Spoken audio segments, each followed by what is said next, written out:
IMF की report ने तहलका मचा दिया। IMF की इस रिपोर्ट ने न सिर्फ इंडिया बल्कि पूरी दुनिया में इंडिया के इस रिपोर्ट के मामले में पूरी दुनिया को हैरान कर दिया है। IMF ने इससे पहले रिपोर्ट दी थी कि इंडिया की इकोनॉमिक ग्रोथ जो है वो 7% होगी, लेकिन अब IMF अपने अल्फाजों से पलट चुका है। अब IMF की रिपोर्ट दी है कि इंडिया की इकोनॉमिक ग्रोथ जो है 8.2% रह गई है। अगर हम फॉरेक्स रिजर्व की बात करें तो इंडिया के ख़जाने में $690 बिलियन जमा हो चुके हैं। ये इंडिया की तारीख के सबसे ज़्यादा $मिलियन है जो इस वक्त जमा हो चुके हैं। अगर इंडिया $10 बिलियन अपने ख़जाने में और ऐड करता है तो वो हिस्टोरिकल नंबर्स बन जाएंगे इंडिया के कौमी ख़जाने के। अगर दूसरी तरफ बात करें पाकिस्तान या इंडिया के जितने भी पड़ोसी मुल्क हैं, उनके पास जितने $बिलियन है इंडिया के, उनके 10% $बिलियन भी नहीं बनते। अगर हम पाकिस्तान के कौमी ख़जाने के बारे में कहें तो पाकिस्तान को अगर IMF $7 बिलियन नहीं दे तो पाकिस्तान बैंकक्रप्ट हो जाएगा। ऐसा क्या कर रहा है भारत के, उनका कौमी ख़जाना दिन ब दिन बढ़ता जा रहा है और पाकिस्तान दूसरी तरफ पाकिस्तान के कौमी ख़जाने के बारे में अगर बात करें तो पाकिस्तान का कौमी ख़जाना कंगाल पड़ा हुआ है। इस हवाले से नाज़रीन पाकिस्तानी अवाम से पूछते हैं वो क्या राय देते हैं। लेकिन इससे पहले अगर आपने अभी तक हमारे YouTube चैनल को सब्सक्राइब नहीं किया तो अभी सब्सक्राइब करें और साथ में लगे बेल आइकन को भी ज़रूर प्रेस करें ताकि हमारी नई आने वाली वीडियोज़ आपको बर वक्त मिलती रहे। बिल्कुल जिस तरह आपने कहा ना कि हिस्टोरिकल 77 ईयर्स का रिकॉर्ड टूटने वाला है, तो इसकी मैं आपको एक वजह बताता हूँ। इंडिया जो है ना दुश्मनियाँ नहीं पाल रहा, वो अपने दोस्त ढूंढता है, वो तिजारत करता है, वो उन मुल्कों के साथ अपने फॉरेन पॉलिसीज़ बनाता है जिनमें उनका सेल्फ इंटरेस्ट हो। अगर वो ये नहीं चाहता कि अमेरिका उनको अपनी उंगलियों पे नचाए या रशिया उनको अपनी उंगलियों पे नचाएं, अगर उनको अमेरिका की तरफ से कुछ मिलता है तो वो अमेरिका की तरफ जाते हैं, अगर उनको रशिया की तरफ कुछ मिलता है तो वो रशिया की तरफ जाते हैं। और दूसरी बहुत बड़ी बात, वो लोग इन्वेस्ट कर रहे हैं IT में। दूसरी तरफ अगर हम पाकिस्तान में, हम पाकिस्तानी किस चीज़ में इन्वेस्ट कर रहे हैं? वेपन्स में। हम लोगों को एक्सट्रीमिस्ट बना रहे हैं, चाहे वो सोशल एक्सट्रीमिस्ट हो, चाहे वो कल्चरल एक्सट्रीमिस्ट हो, चाहे वो एथनिकल एक्सट्रीमिस्ट हो। अब देखिए पाकिस्तान में एथनिकल लेवल के कितने एक्सट्रीमिस्ट हैं।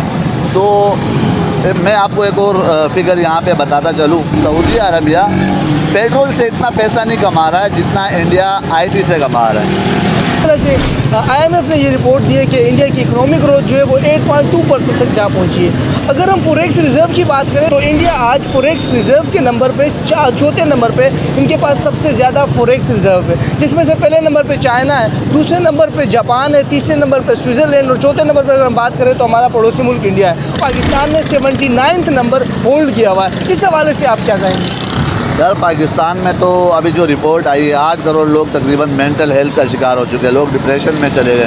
इसकी सबसे बड़ी वजह लोगों के पास रोज़गार नहीं, कोई वहाँ पे बिजली का बिल अदा नहीं कर सकता, कोई वहाँ पे गैस का बिल अदा नहीं कर सकता, लोगों के बच्चे स्कूल नहीं जा पा रहे। आप देखें ना पाकिस्तान में 3 करोड़ से ज़्यादा बच्चे घर पे बैठे हुए हैं, उनके पास स्कूल जाने के पैसे नहीं हैं। अगर हम लड़ने के पीछे लगे हुए, आप मुझे बताएं अगर हम इंडिया के साथ ट्रेड करते हैं तो आप बताएं कि पाकिस्तान का ख़जाना कहाँ तक जाएगा?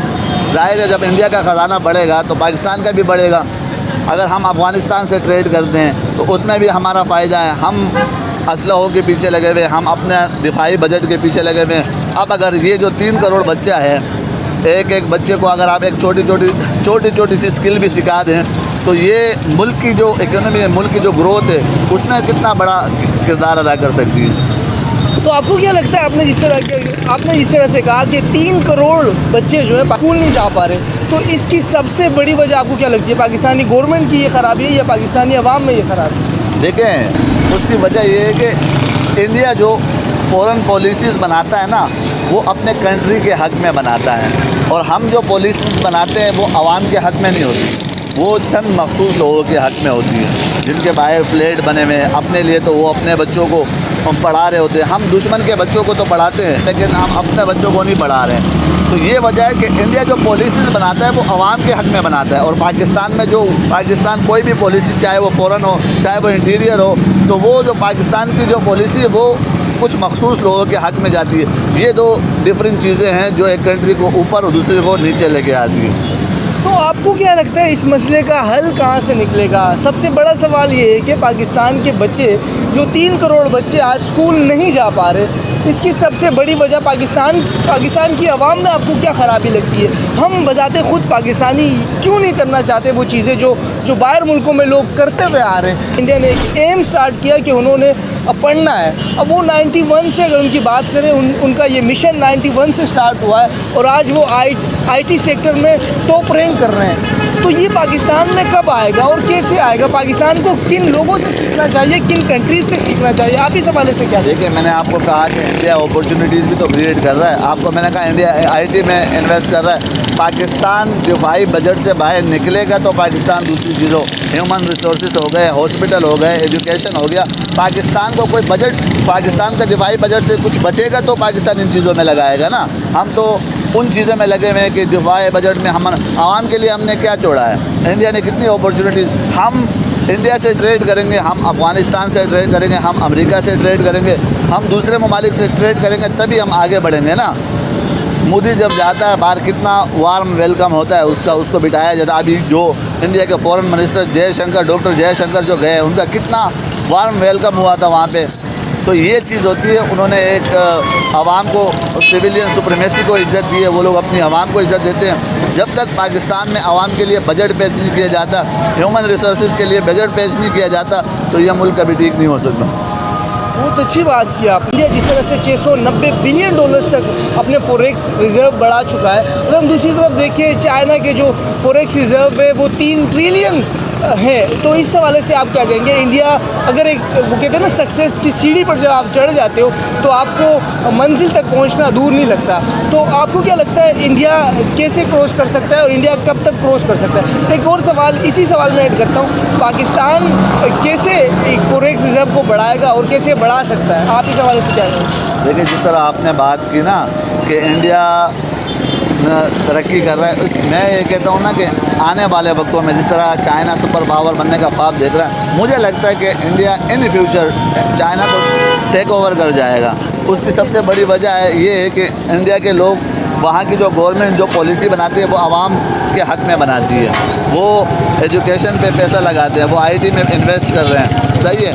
वो अपने यंग जनरेशन को प्रमोट कर रहे हैं। वो जो अमेरिका हो गया, रशिया हो गया, उनके साथ दोस्तियाँ बना रहे हैं, उनके साथ ट्रेड्स कर रहे हैं। दूसरी तरफ अगर हम देखें, हमारे मुल्क में सिर्फ चंद मखसूस लोगों का फ़ायदा हो रहा है। तो ये वो बुनियादी चीज़ें हैं जिनकी वजह से हम पीछे जा रहे हैं। अगर 80% बजट हम दिफा में लगा रहे हैं, तो सोचे अगर यही 80% बजट पाकिस्तान की एजुकेशनल में लग जाए, अस्पतालों में लग जाए, एजुकेशन पे लग जाए, तो आप सोचिए ये पाकिस्तान से ये जो 3 करोड़ बच्चा है, इनको भी एजुकेशन के मौके मिल जाएंगे, इनको कोई स्किल सीखने के मौके मिल जाएंगे। आप देखें पाकिस्तान में पढ़ा लिखा बंदा ही भी बेरोज़गार बैठा हुआ है। इंडिया के ऊपर हम हंसते थे कि यार इंडिया हमारा दुश्मन मुल्क है, दुश्मन मुल्क है। 78 सालों से हम सिर्फ यही नारे लगा रहे हैं। ओ भाई, मुझे दुश्मनी करनी ही नहीं है ना। मुझे अगर अपने मुल्क को संवारना है ना, तो मुझे उनके साथ दोस्ती करनी है, मुझे उनके साथ ट्रेड करना है। तो ये इन चीज़ों से हम निकलेंगे। जैसे आपने अपने लोगों के बच्चों को जहनों में बनाया हुआ, बच्चों को भी आप एक्सट्रीमिस्ट बना रहे हो, बड़ों को भी आप एक्सट्रीमिस्ट बना रहे हो। तो इन चीज़ों से जब तक आपका मुल्क नहीं निकलेगा, आवाम की सोच नहीं बदलेगी। और सोशल मीडिया पे हम जो कर रहे हैं ना, आप ये ना बोले कि यार हम ये बात इसलिए कर रहे हैं कि हम माशरे में तब्दीली ला सके, एक सोच को चेंज कर सके। क्योंकि पाकिस्तानी कौम की सोच बहुत, अगर कोई हमारी वीडियो से किसी की सोच चेंज हो सकती है इस हवाले से कि उनके साथ, इंडिया के साथ ट्रेड करने में, अफ़गानिस्तान के साथ ट्रेड करने में या अमेरिका के साथ ट्रेड करने में हमारी ही बेहतरी है, तो वाई नॉट यार। हम क्यों झगड़ों में, हम असलहों में लगे हुए हैं, हम झगड़ों में लगे हुए क्यों? अगर हमें अपना फ्यूचर सुधारना है, अगर हमें अपने मुल्क को बचाना है, तो ये सोशल मीडिया एक पावर है हमारे लिए। इसके ज़रिए हम अपने पाकिस्तानी अवाम तक भी अपनी आवाज़ पहुँचानी चाहिए कि हमें एज़ आवाम मुल्क के लिए खड़ा होना होगा और इन चीज़ों से बाहर निकल के मुल्क की तरक्की के लिए सोचना होगा। बहुत अच्छी बात की। अगर हम देखते हैं, हमारा ये एक नज़रिया बन चुका है कि हम मुसलमान हैं और मुसलमान काफिर से कारोबार नहीं करता। अगर ऐसा ही होता तो सऊदी अरब जो है वो इंडिया से इतना बड़ा ट्रेड क्यों करता? जो आज सऊदी अरब जो कंट्रीज़ है वो इंडिया को गल्फ़ का जो लीडर्स मान रही है। तो ये नज़रिया आई थिंक फेल होने वाला है। इसी हवाले से हम नेक्स्ट वीडियो में बयानिया तौर पर बात करेंगे, लेकिन इस वीडियो को एंड करते हैं। अगर आपने अभी तक हमारे यूट्यूब चैनल को सब्सक्राइब नहीं किया तो अभी सब्सक्राइब करें और साथ में लगे बेल आइकन को भी ज़रूर प्रेस करें ताकि हमारी नई आने वाली वीडियोज़ आपको बर वक्त मिलती रहे। तो मिलते हैं नेक्स्ट वीडियो में, तब तक के लिए इजाज़त दीजिएगा। अल्लाह ने के बाद।